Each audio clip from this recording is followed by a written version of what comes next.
हाय दोस्तों, कैसे हो।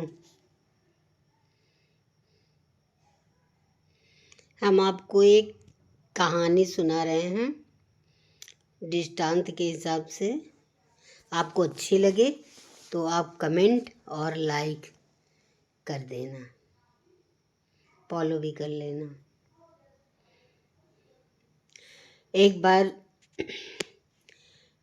अकबर और बीरबल बैठे थे, तो बीरबल से अकबर ने कहा कि आप कहते हो कि कण कण में राम है, जन जन में राम है,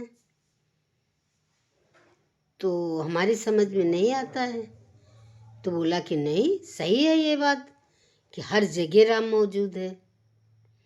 अच्छा, तो बोला दिखाओगे? तो कहीं हाँ, कोशिश करेंगे। तो बोला बताओ, ये हमारी अंगूठी है। अकबर ने जो है एक हीरे की अंगूठी पहन रखी थी। तो बोला कि इस अंगूठी में भी हैं तुम्हारे राम? किन हाँ, इसमें भी है राम। तो बोला इसमें दिखाओ हमको राम कहाँ है। तो जो बीरबल थे वो थोड़ा सा संकोच किया। तो उन्होंने बोला कि महाराज जी, थोड़ा सा हमको वक्त दीजिए, थोड़ा इसके लिए हमें वक्त चाहिए। तो बोला ठीक है, हमने तुमको 6 महीने का वक्त दिया। अब बीरबल ने कहा कि राजा को अगर नहीं सुनाया, नहीं बताया, तो हमारी बात झूठी हो जाएगी।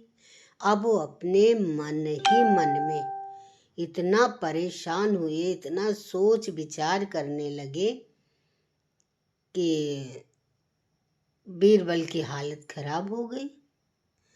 अब वो बहुत कमज़ोर हो गए, बहुत लाचार हो गए। ये देखते देखते फिर एक दिन क्या हुआ कि भगवान ने बालक का रूप धारण करके और बीरबल के पास पहुँचे। जब बीरबल के पास पहुँचे तो बीरबल से बोला कि आप कुछ चिंतित नहीं लग रहे हैं। तो बोला नहीं, मुझे तो कोई चिंता नहीं है। अब वो बालक से बीरबल बोले मैं इससे क्या बात करूं, इससे मैं क्या बताऊं, मेरे प्रश्न का उत्तर तो ये देगा नहीं। तो उन्होंने बात को छुपाई। फिर वो बालक ने बोला नहीं, आप बताइए, आप बहुत कमज़ोर लग रहे हो, कुछ तो आपके अंदर चल रहा है, आप हमसे बताइए, हो सकता है कि हम आपका साथ दे सकें। फिर बीरबल ने बोला कि हमने राजा से, अकबर से बोला कि कण कण में राम है, हर जगह राम है, तो मेरी समझ में नहीं आता, मैं उनको कैसे समझाऊं, कैसे बताऊं। तो बोला अरे अंकल, इतनी सी छोटी बात के लिए आप इतना परेशान हैं, आप इतना सोचते हो, इसका मतलब क्या है? तो बोला कि हाँ, ये छोटी सी बात आपको लग रही है, पर अगर हमने राजा साहब को जवाब नहीं दिया तो वो तो हमको झूठा मानेगा, हमारी अहमियत उनके लिए गिर जाएगी। तो बोले ये तो मामूली सी बात है, हम आपके प्रश्न का उत्तर दे सकते हैं। तो बोला कि तो बताओ आप हमको। तो बोला नहीं, हम राजा साहब के सामने बताएंगे, लेकिन हम उनके प्रश्न का उत्तर देंगे, हम आपको नहीं बता सकते, उनके पास हमको लेके जाना पड़ेगा। तो बीरबल ने बोला ठीक है, कल सवेरे हम उनके पास तुमको ले चलेंगे। बोला ठीक है। जब सुबह हुई तो वो लड़का बीरबल के पास आया और बोला कि आप तैयार हैं? तो बोला हाँ, हम तैयार हैं, चलिए आप हमारे साथ। तो उस बच्चे को लेके वो गए। जब गए राजा साहब के पास तो बोला अकबर से कि आपके प्रश्न का उत्तर ये बच्चा देगा। तो अकबर बहुत जोर से हंसे बोले इतना छोटा बच्चा, आप तो इतने अनुभवी हो, इतना ज्ञानी ध्यानी हो, आप तो बहुत अच्छी बातें करते हो, और आज आपने मेरे प्रश्न का उत्तर तो दे नहीं पाए। अब आप इस बच्चे को पकड़ के लेके आए हो, ये बच्चा हमारे प्रश्न का उत्तर क्या देगा? तो बोला कि नहीं, ये बोल रहा है राजा साहब कि हम आपको देंगे। बोला ठीक है, आओ बैठो। उसको बैठाया गया, उसको मान सम्मान दिया और बोला कि भाई आप मेरे प्रश्न का उत्तर बताइए। तो बीरबल से जो पूछा था वो अकबर ने उसके सामने प्रस्ताव रखा। तो बोला कि ये हीरे की अंगूठी है, तो इसमें क्या राम है?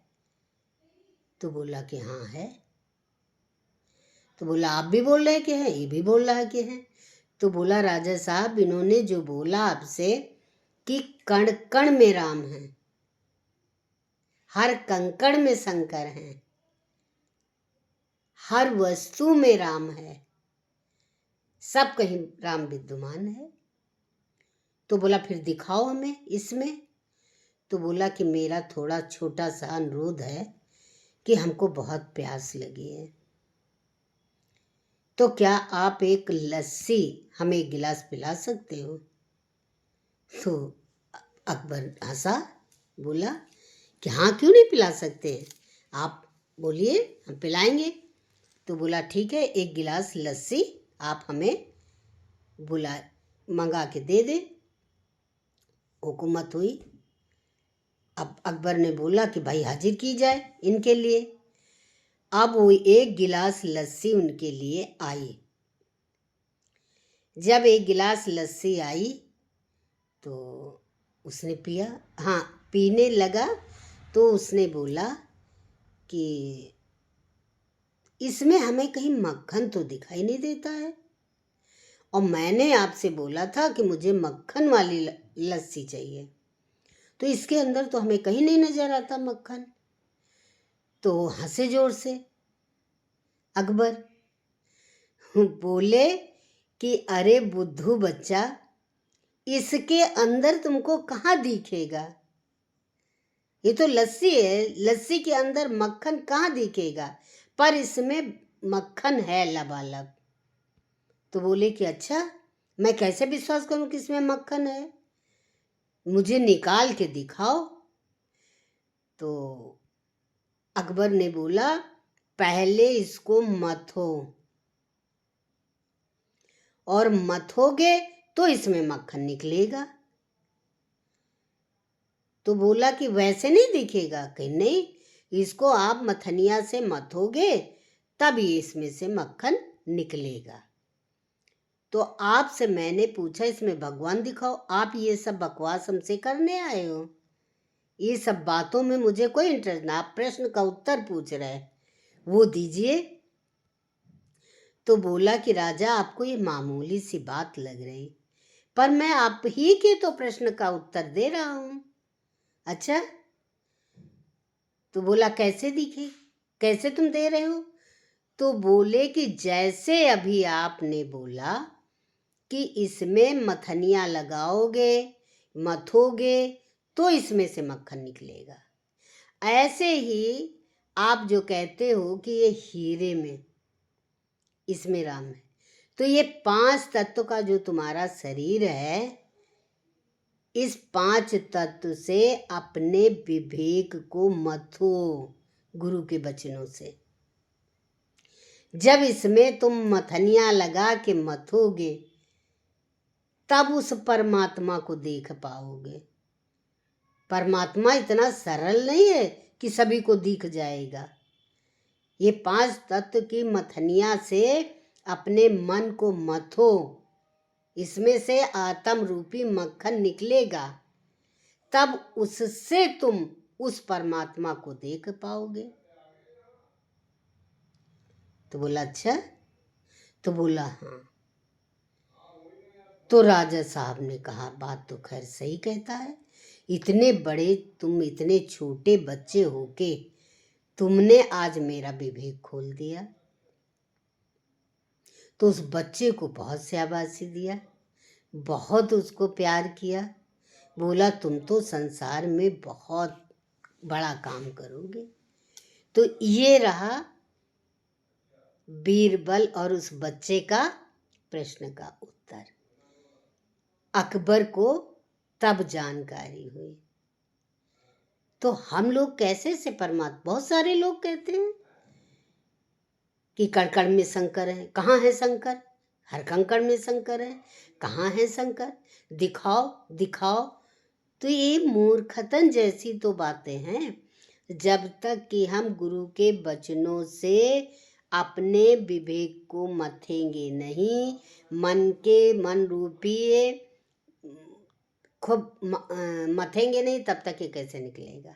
तो उसके वचन को हम पहले सुने श्रद्धा पूर्वक, फिर उसमें अपने आत्म रूपी मथनियाँ लगा के और मथेंगे, तभी इसमें आत्म रूपी मथेंगे। गुरु के वचन आत्मा तत्व के रूपी, तत्व रूपी मथनियाँ मथेंगे तो फिर ये राम हमको दिखाई देगा।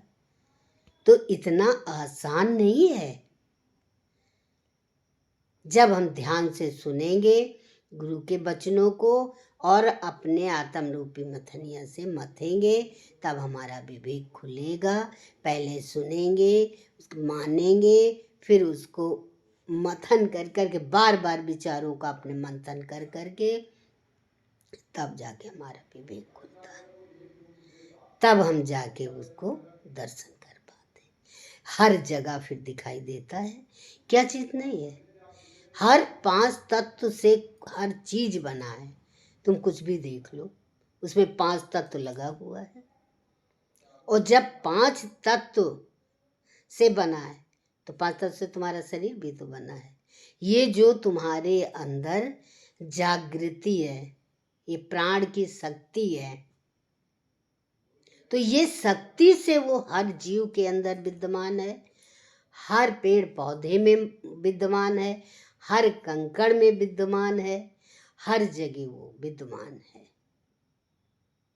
तब वो दिखाई देता है कि हकीकत है। तो आपको हमारी बात कैसी लगी, हमारे गुरु के वचन कैसे लगे? अगर अच्छे लगे हों तो आप